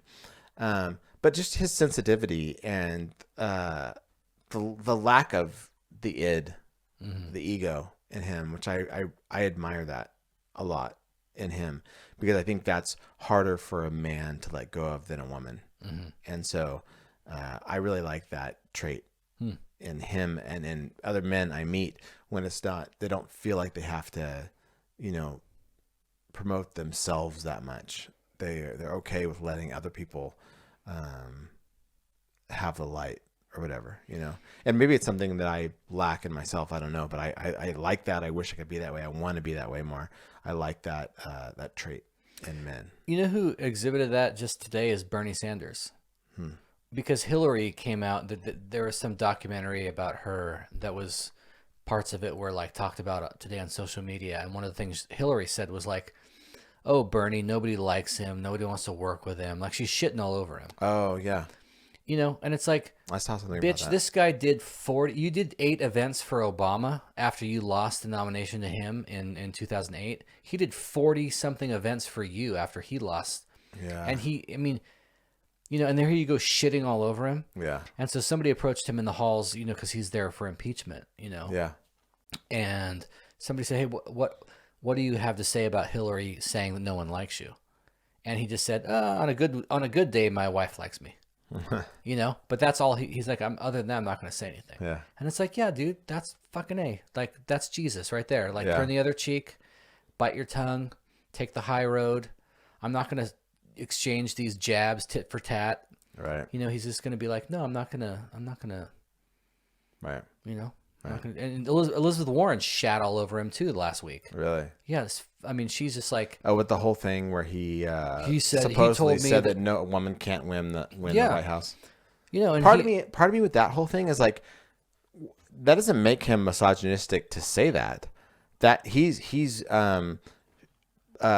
basically highlighting how our society is right now. Right. He's highlighting misogyny. But he doesn't even claim to agree with this. He doesn't even claim to have said it. Yeah. Yeah. If he claims not to have said it, I believe him 100%. Everyone does. Yeah. And Elizabeth Warren has been plummeting. Wow. Because, and like so many people have been, dude, there's a whole hashtag on Twitter about like refund Warren or something, where people are like writing the Warren campaign saying, I want my money back. And they're refunding their contributions, and they're giving that money to Bernie. Where I'm conflicted is I like Elizabeth Warren. I've liked her for a long time. So have I, but I'm not sure I like her now. Yeah, after this. Her integrity to me has declined a little bit, and so have her poll numbers. Yeah, but it's like, Bernie is the kind of guy who's like, I'm not gonna get down in the depths with you. Yeah, like you're gonna say that to me? Okay, well, I'm not gonna return fire. Yeah, I like that. Yeah. Anyway, next one. What is the quality that you most like in a woman? And this goes to me. Oh, okay. Yeah. I was gonna say titties, but whatever. Yeah. Is being beautiful a trait? It is. Is knowing how to make a sandwich really good a trait? What was that meme about like oh my God. No, it was Janie's uncle or something shared this thing on Facebook about like, this is what happens with lesbianism. And it was like two men together, and the tagline was like, where are we going to get our sandwiches now? And there was a picture of two women together, and they're like, what are we going to do with all these sandwiches? Because it's like, that's what women do, is they make sandwiches. Yeah. I don't know how many times recently, because we have eggs coming from our chickens, you know? And Vicky makes these amazing egg sandwiches. I don't know how she does it. It's bread, some vegan mayonnaise, and the eggs from the chickens. But you don't eat those, right? I do, because that's not vegan. I do, because they're our own chicken's eggs. Yeah, but it's not vegan. Well, I mean, no, but I don't say I'm vegan. I say I eat plant-based mostly. Yeah, what you say is I'm on a vegan diet, but I'm not vegan. But that's not on a I'm not diet. vegan. Yeah, but there are arguments between vegans about whether or not eggs are vegan or not. And so what you're saying is there are arguments between vegans and non-vegans about whether eggs are vegan. I have a hard time with this question, because when I first started looking into the quote-unquote vegan diet, I read an article by somebody who was saying that you can't eat eggs and be vegan. Yeah. And I'm like, why the fuck not? And I read the whole article, and at the end of it, I just thought, like, you're like super extreme. Like, what are you talking about? Yeah. Like, why can't I eat the eggs of my very well kept chickens in my backyard who aren't eating them? And they're just that's ridiculous. They're just shitting those things out for anyway. Yeah. Like, what am I going to do? Throw them at my neighbor's house? Because I'll do that because he's ridiculous. An asshole. So I haven't eaten any eggs in the last few months that aren't from chickens in my own backyard. But I've had like 4 eggs or whatever. But anyway, she makes these great egg sandwiches. So I've had a couple of them, and I'm like, so that's your favorite trait in a woman? Every once in a while, I'm like, make me a sandwich. Yeah. Go make me a turkey pot pie. My favorite trait in a woman. That's really hard. I might have to say patience, because they require a lot of that. I need it a lot. Yeah. No, it's okay. It's sense of humor, and it's not that I value a sense of humor in a man less. It's just that I don't ever live with a man, like as far as like in a romantic relationship. And so for a woman, to me, it's got to be sense of humor, because I do a lot of fucked up shit as a partner, and a lot of it needs a sense of humor, and the person I'm with needs to have a good sense of humor. You know, if I have a partner that's going to say, like, I have a lump on my breast and they don't know what it is, my response is going to be like, quick, sign this document for the life insurance, you know, and that person needs to know that I'm kidding. And so to me, in a woman, it's not because I think men have better sense of humor, so I value that in a woman. It's just that for me, that's the most important thing in a woman, is that they have a sense of humor, and that it's similar to mine. Yeah. So for me, that's probably it. Yeah. What about you? Tits. No, it's probably confidence. Yeah. Because underconfidence can be very unappealing. Yeah, and I think that women. Let me explain to you, audience, what it's like to be a woman. No, but I think that like confidence is harder, especially if you grew up in a context where, as a woman, you were like silenced or dismissed.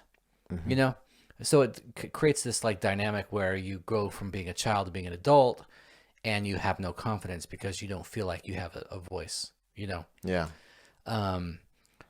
You know, and so when a woman is able to like overcome that, either, well, I mean, if they didn't grow up that way, they don't have anything to overcome, right? Except for from society at large, you know. But if they did grow up in that context and are able to overcome that, it's pretty cool. Yeah. When it's like, if a woman's like, you know what, fuck you, and they push you push them, and they push you back, and it's like, fuck you. I don't think that's bullshit. That's funny you say that, because one of my favorite Elaine on Seinfeld. Yeah, Elaine and Seinfeld. Yes. Yeah. My favorite thing she ever does through all Other the seasons, than her dancing. She's like, yeah.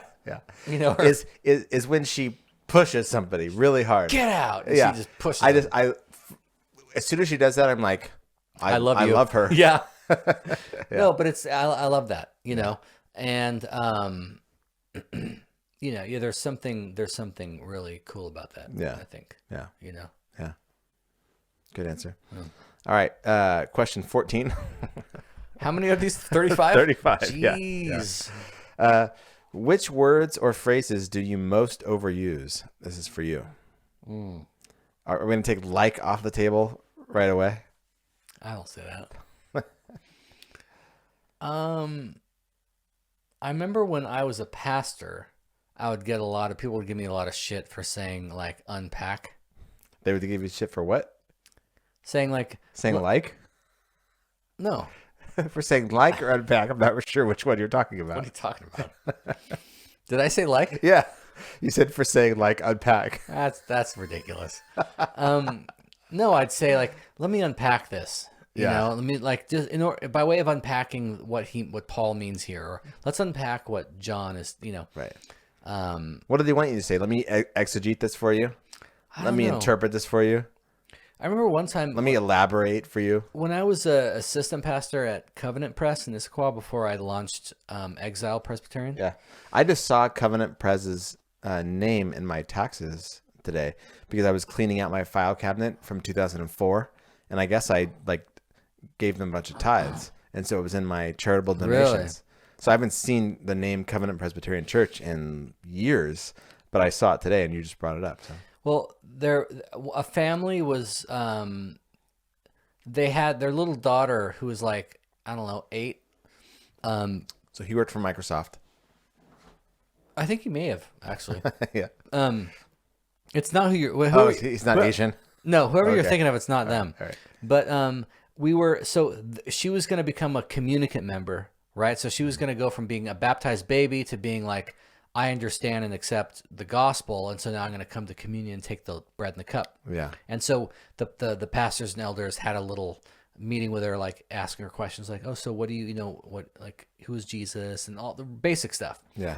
But I asked her, like, do you have any questions about like any of our teachings or sermons or whatever? And she goes, "What does text mean?" Text? Text. Uh-huh. Because I guess when I preach, I would be like, according to the text, or the text says this, or like let's dig into the text. And she was asking like, what is the text? I'm like, oh, that just means like the words on the page is the Right. text, Right. I'm loath to say ancient because apparently I say that. But you don't overuse ancient. You just mispronounce it. I think everyone else mispronounces it, and I'm the only one who gets it right. I mean, it should be ancient, but you say ancient. Ancient. Right. No one ever told me this until like I started this fucking podcast. Yeah. All of a sudden it's like I'm saying something wrong my whole life. Yeah. Okay. So mine that I overuse lately, and it's all because of Vicky, is I mean.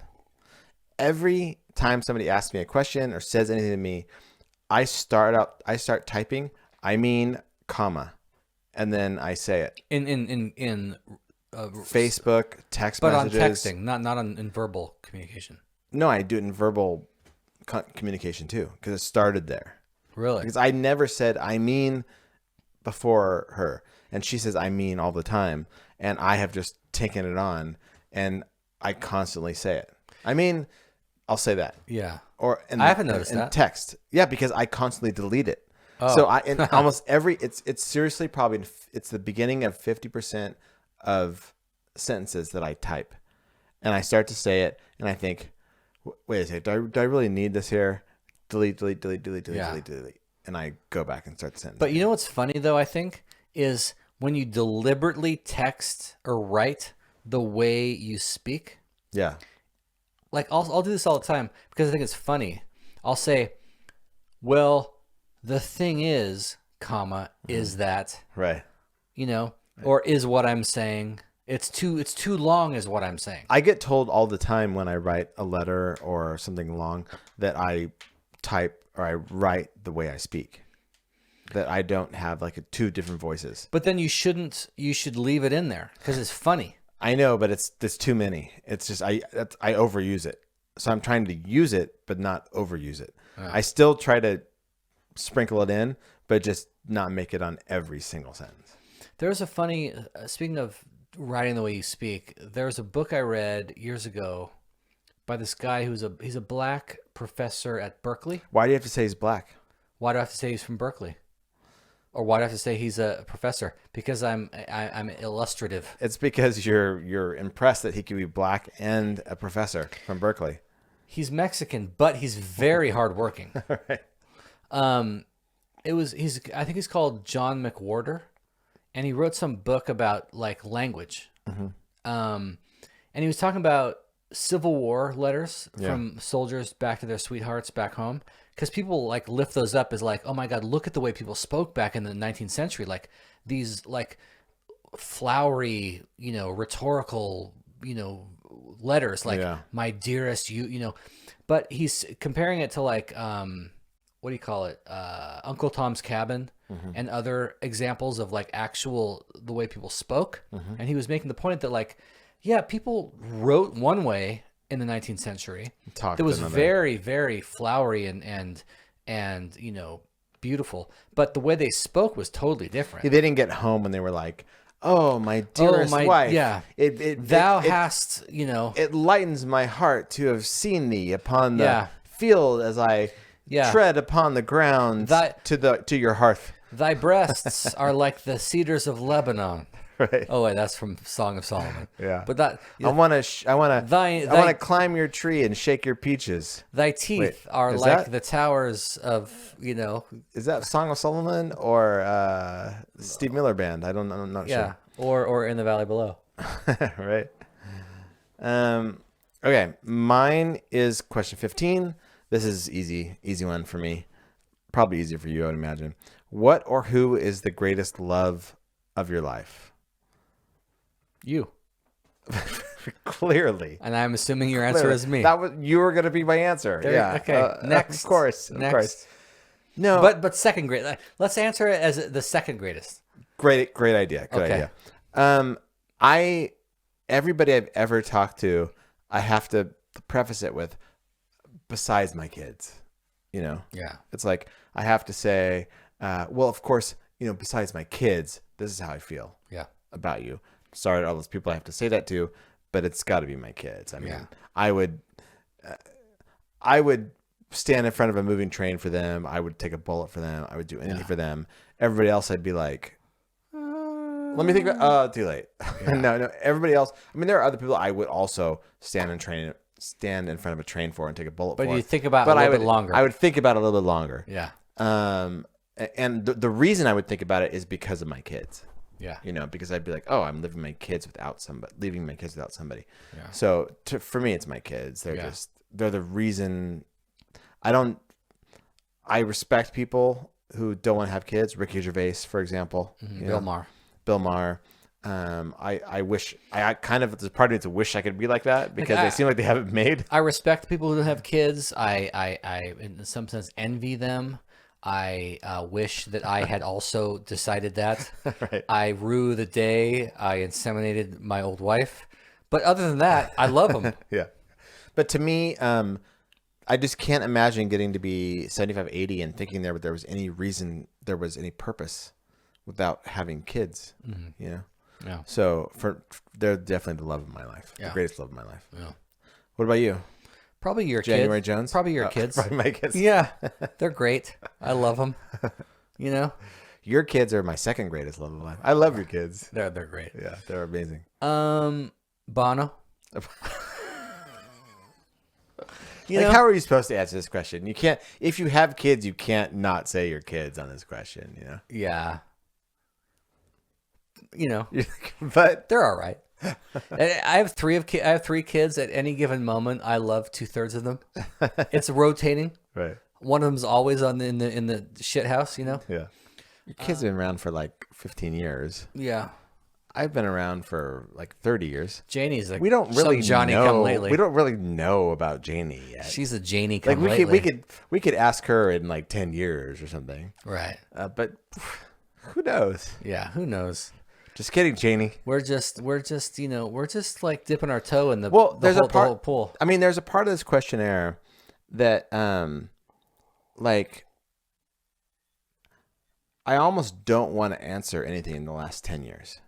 You know? Let's take everything from 10 years off the table. Yeah, because Bono. And then second place, my children. And then I'm third?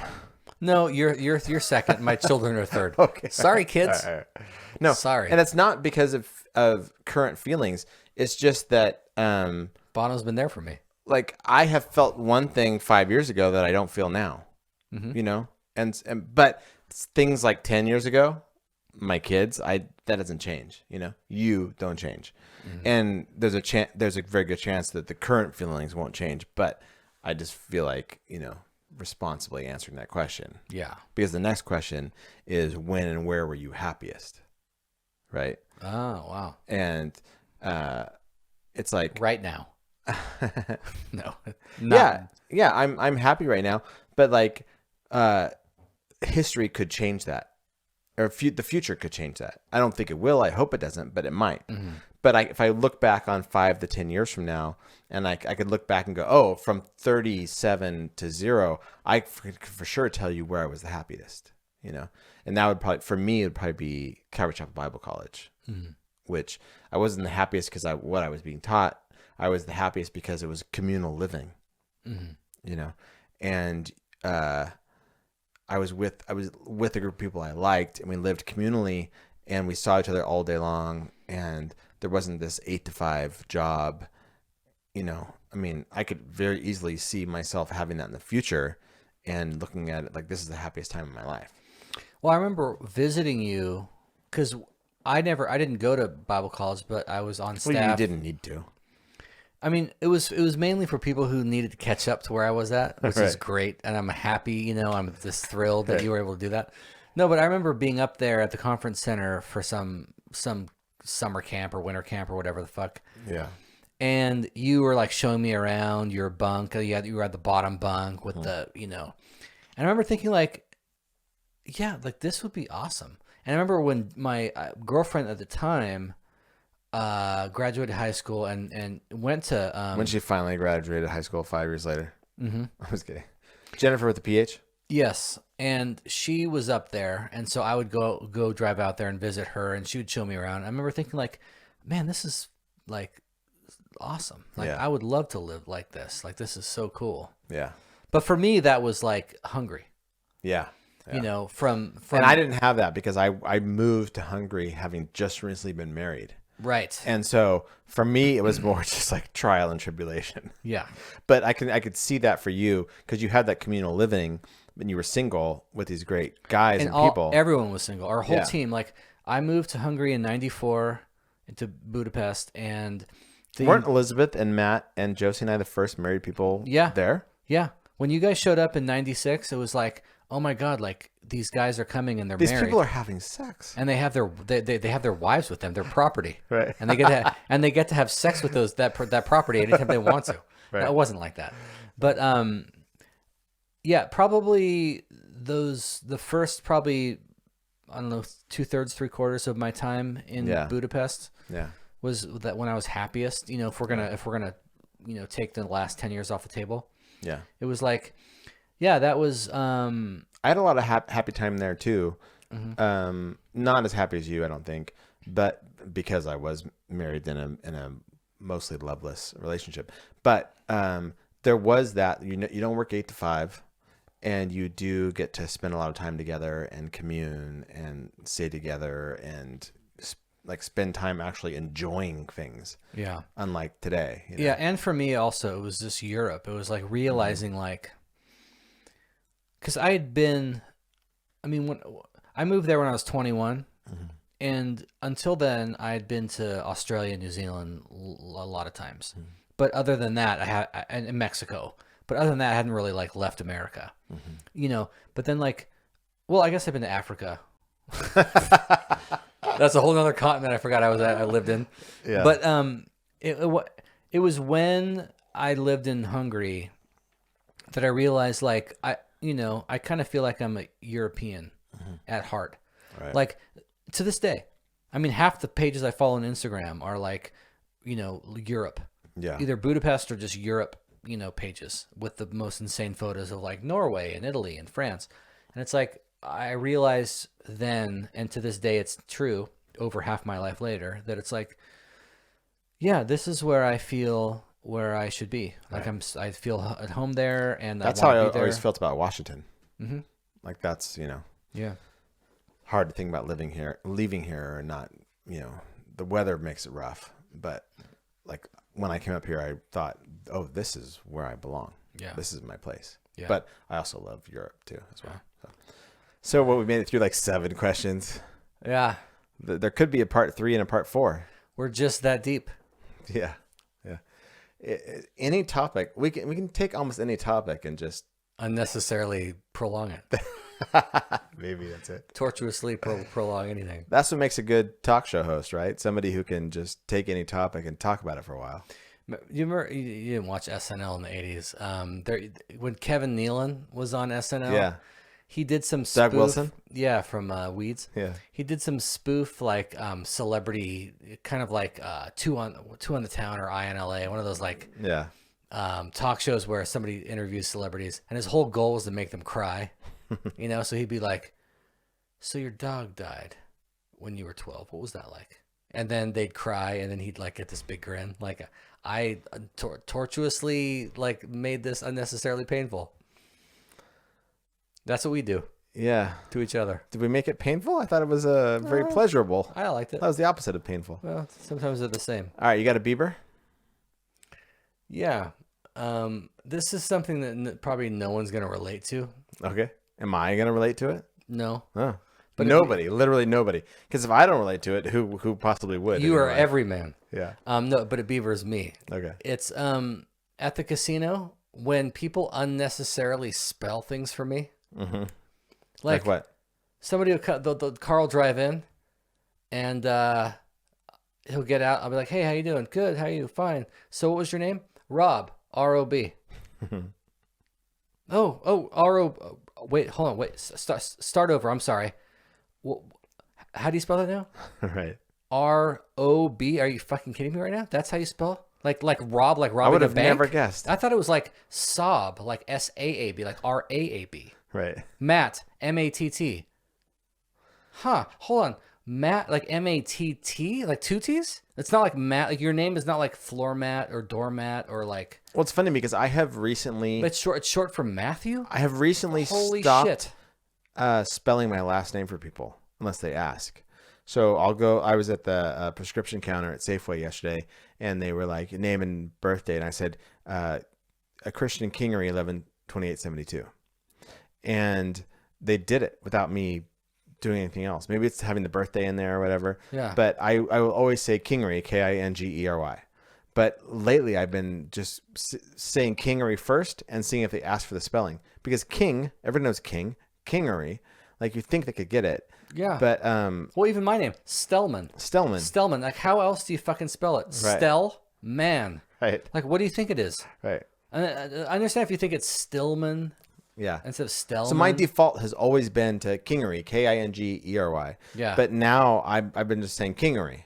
And Yeah. just watching to see if they're going to ask me for the spelling. If they ask you to spell it, you should do that thing that people do. Like, well, my brother and I do it, where when you're telling someone your phone number, Yeah. you say it in the wrong sequence of numbers. Right. You're like 1-4-257-887-088. Yeah. 088. Well, I had a phone number like that. The phone number was 292-9296. Yeah. And so that number fucks people up no matter how you say it. Yeah. So it's like 2929296. But if they make you spell But if your you say last name, 2929296, people are like, what? Kingery, how do you spell that? K-I Right. N-G-E? Kingery.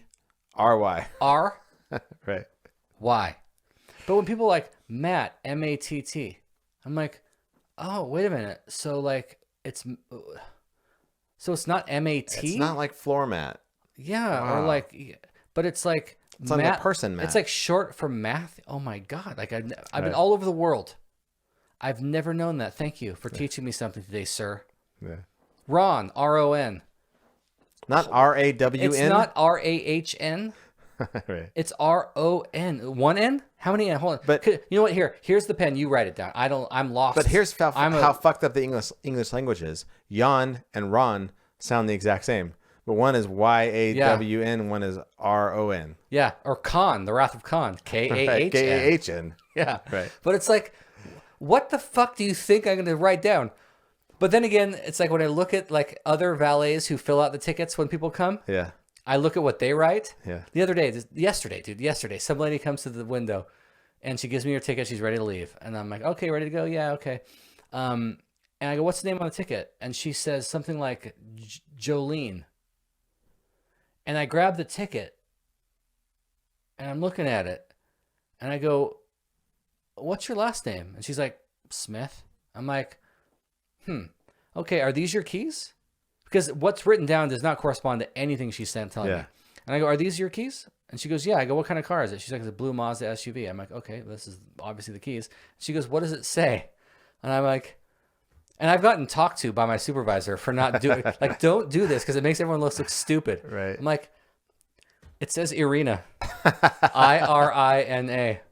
I don't know how the fuck they got there. Sometimes it'll be like the other day I delivered a guy who he's a cool dude. He always tips $10, so everyone likes him. But I couldn't remember his name. And you know, when somebody comes to the window and I know who they are, but I don't know their name, I don't ask their name. I just trust them. Like, and when I get the ticket off the thing, I'm like, oh, this is Cynthia or this is Alan or whatever. But I get it off and it's like R-E-L-Y. I'm like, what the fuck is that? Like, what's this guy? But I'm not gonna ask him because he's like he's there all the time. He tips $10. I'm not going to make him feel like a stranger. Yeah.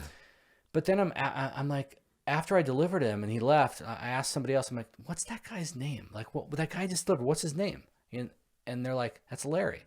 I'm like, oh, an Asian filled the ticket out because they wrote R-E-L-Y instead of L-E-R-Y. Oh my God. Because they flip-flop their R's and their L's. Right. That happens all the time. Like, I'll see a ticket on the board and it's like R-O-L-I. I'm like, Lori. Right. They just don't know the difference. They write Rolly, but it's Lori. So you were just saying Ron. How else would you spell that? And I'm thinking about every other name or every other word that sounds like that, and the majority of them are not O-N.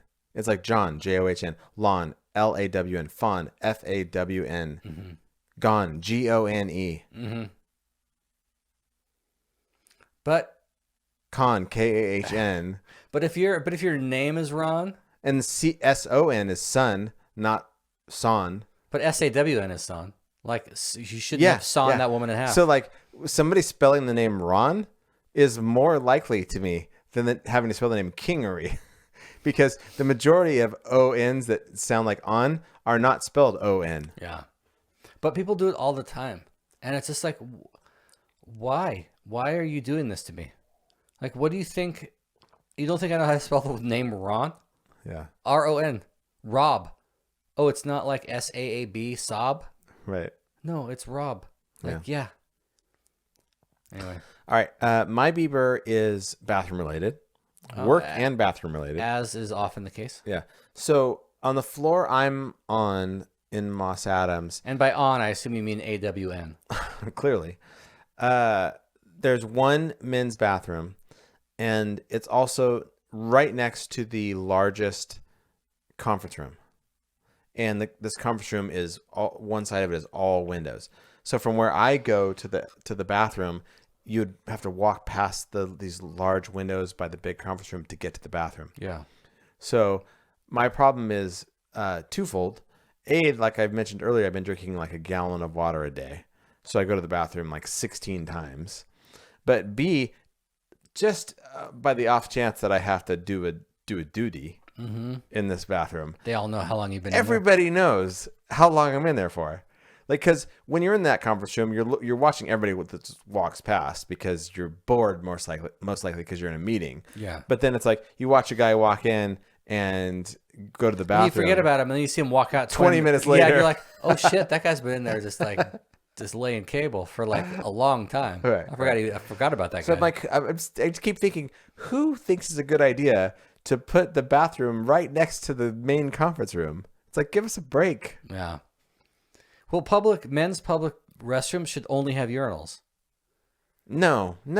It's like, oh, you have to go poo-poo? Yeah, well, you should have thought of that before you left the house. I did, but I didn't have time. I was late. I had to get up and go. I will say this though, when your daily routine is interrupted, Yeah. it fucks everything up. Yeah. Like, Because 5 days a week, my daily routine is the exact same. But 2 days a week, I have to go into the office. And on those days, I get up 2 hours earlier than normal and drive in. And my biological clock is like, what the fuck? yeah, like for me, Saturdays, my kids are over. Yeah. And so I usually wake up in the morning and then within 30 minutes to an hour, I poop. Mm-hmm. But when my kids are over, I'm doing something else. Like they come and climb into bed with me and we snuggle and we talk and we go upstairs and we hang out and play games or whatever. Right. And it's like same as when I come over, when I spend the night at your house. Yeah, like you'll come in, we'll spoon, snuggle, like we take turns. Like I'll be the big spoon, now you be the big spoon. It's like really cute. Right. But it's like, oh, okay, now I have to take a shower before my kids leave. Like we watch a couple episodes of Survivor, right? And then we have to leave at like 12:30 for me to take them home so I can be at work. Right. And it's like I got to take a shower now, but I haven't pooped at all.